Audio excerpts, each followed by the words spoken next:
Eu vou falar sobre a origem do direito de família, mas para isso a gente precisa entender a origem da família e também a importância da família na sociedade atual. A família ela foi o primeiro instituto é, a que surgiu, na verdade. É o primeiro instituto que se tem notícias, que se sabe da história. A família, ela também é o instituto que atualmente prepara as pessoas para a sociedade. É o núcleo familiar que dá esses primeiros pontos da sociedade, além do que a família em si é o primeiro ponto, digamos assim, da sociedade. As sociedades se originaram das famílias, do crescimento das famílias, da expansão das famílias. E a gente tem, por conta disso, com o passar do tempo, sai de um âmbito social interno, as famílias saem desse âmbito social interno, elas vão se expandindo, vão se locomovendo e vai surgindo culturas. E a gente sai desse núcleo familiar para um núcleo de uma sociedade cultural e estruturalizada. Mas a gente começa tudo pela lei do pai. E essa lei do pai, ela é conhecida muito por uma sociedade mais conservadora, que ela é patriarcal e hierarquizada. Deixar anotado alguns pontos aqui para eu acompanhar.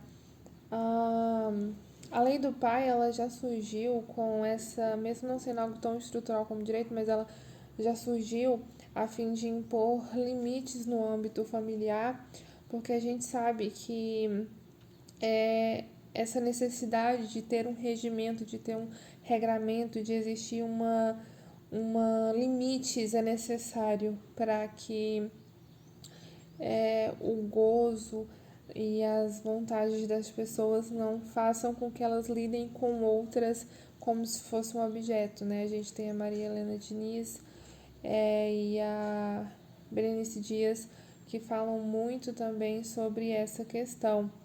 E aí a gente começa a família, a gente pode remontar a Bíblia, que ela fala muito sobre a família. E lá no começo diz que a mulher foi criada para o homem porque Deus viu o homem e disse que não é bom para o homem que viva só.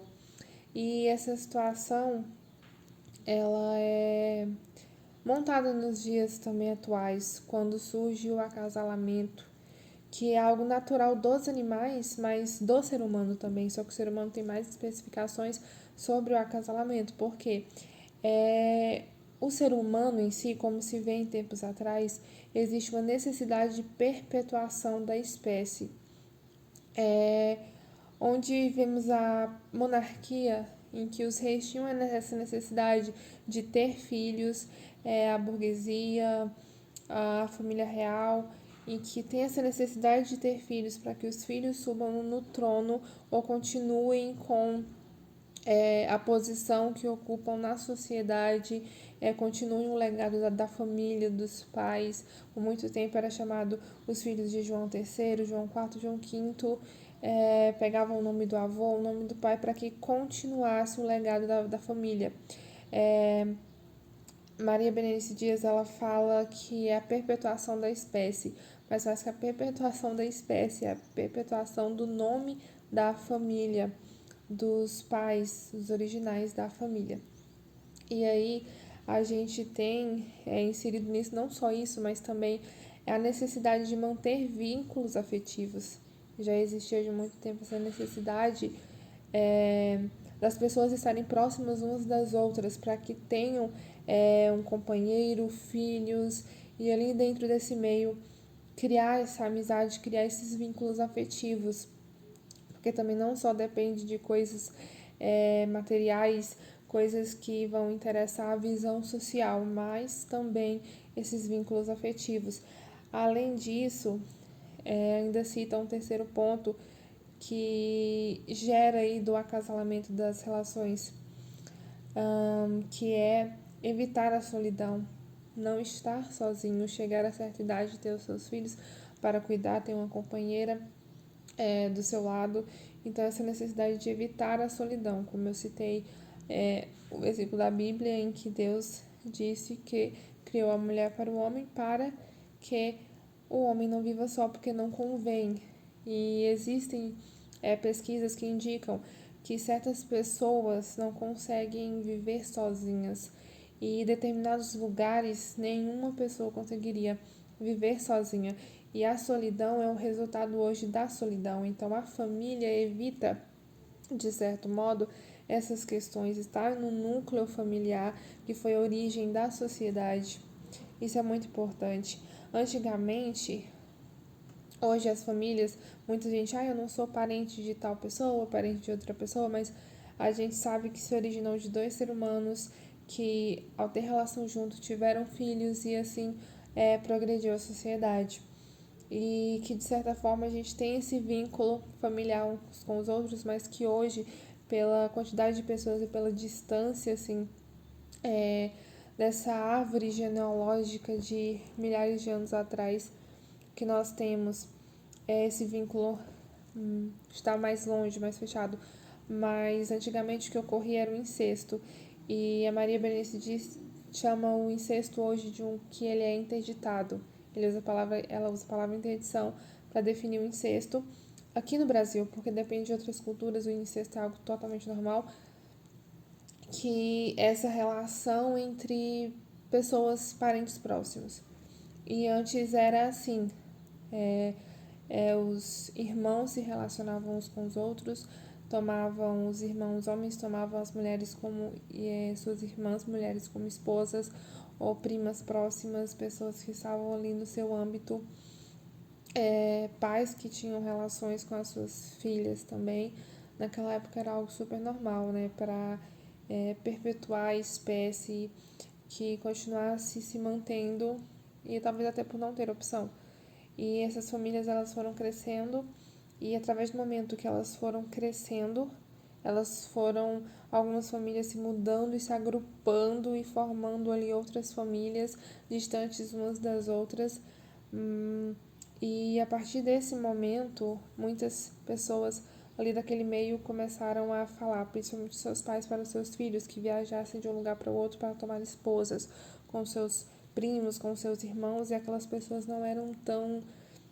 Já começou a não ter essa relação de parentes próximos, os homens iam buscar as suas esposas em outras localidades e assim o incesto começou a se tornar algo, mesmo com esse vínculo sanguíneo ainda, mas começou a se tornar algo menos comum e existir preferência por outras pessoas. E assim foi se formando as famílias como um fator totalmente natural. As nossas doutrinadoras elas chamam a família de agrupamento informal e não de um agrupamento formal, e é por isso que o direito ele vem para regrar. Com essa evolução, as famílias elas eram predominantemente na zona rural. Só que com o tempo que vai passando, a população vai crescendo, as coisas vão mudando, pessoas vão se estabelecendo em solos, uns férteis, outros não. E assim vai estruturando por um fator histórico, por um fator geográfico.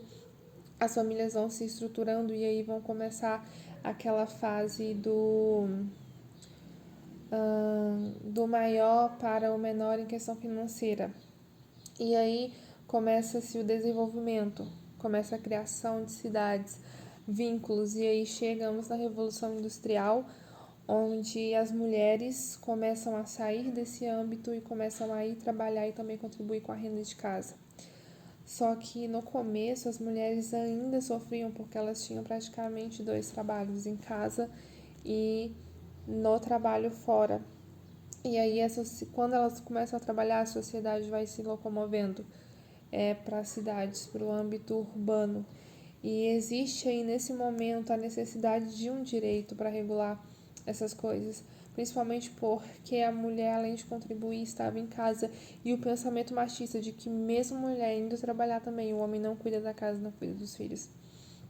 E a partir desse momento, dessa estruturação, houve aí o que? A necessidade, porque já de muito tempo atrás o enlace matrimonial entre homem e mulher, que foi o inicial, e hoje a gente tem, através do advento da Constituição de 98, a gente tem essa importância de definir mais tipos de famílias que foram surgindo com a sociedade. Mas a partir do momento já da família conservadora, da família tradicional, a gente vê a necessidade de regulação do direito de família, que começa a ser criado basicamente aí nessa época para estabelecer as relações, principalmente porque o casamento é, que foi instituído também com muita força da intervenção estatal dominada já pela igreja, que o casamento é uma regra de conduta. E para também se evitar o preconceito da sociedade, as pessoas tinham que se casar, como a gente vê ainda hoje que muitas pessoas que só têm relações sem matrimônio estão em uma união estável, ou pessoas que têm essa vontade de trocar de parceiros ou não ter fixo nada sério com as pessoas. E é daí que a gente vê que vai surgindo novas famílias e o direito ele precisa se adaptar junto com a sociedade. E aí a gente vai evoluindo mais e chega a necessidade de se estruturar e aí surge o direito de família. O direito de família ele é um ramo do direito civil, pois a família é um instituto muito importante e ele é estudado separadamente um semestre exclusivo para falar sobre o direito de família. Existe um ramo separado para o direito de família, a gente sabe que o direito civil é muito grande, mas essa divisão do direito de família é muito importante, porque a família, além de ser um instituto primitivo, continua a ser um instituto atual.